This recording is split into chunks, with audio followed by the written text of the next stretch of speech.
waa'ee Sillaasee si deebisuuf eenyummaa isaa guutuu si tuqu. Sillaasee jechuun maal jechuudha? Sillaasee jechuun sadan tokkummaa Waaqayyoo jechuudha. Isaanis Waaqa Abbaa, Waaqa Ilma, Waaqa Hafuura. Konneeshiniin keenya addoo. Wayye. Sillaasee jechuun Waaqayyo Abbaa, Waaqayyo Ilmaa, Waaqayyo Hafuura Qulqulluu jechuudha jette. Sillaasee jechuun Waaqayyo Abbaa, Waaqayyo Ilmaa, Waaqayyo Hafuura Qulqulluudha jette.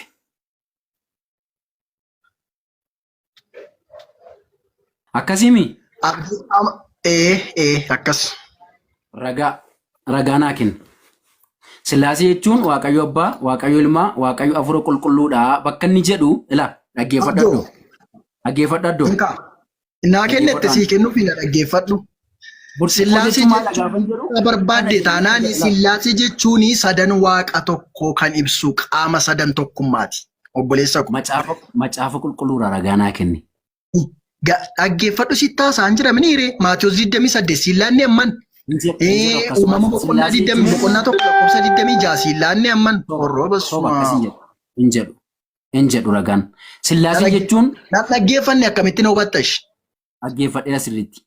Maal ani dubbisaan ture iddoo irraanfatee. Hin jedhu akka Sillaasee jechuun. Abdii na dhaggeeffadhu. Daqiiqaa takka na dhaggeeffadhu. Daqiiqaa tokko na dhaggeeffadhuuti sa'aatii tokkoon sii kenna. Shanuu sin dhaggeeffadhaaf shan. Dhaggeeffadhu Sillaasee jechuun akka nuu galuu danda'utti sammuu keenya isa gowwaa kana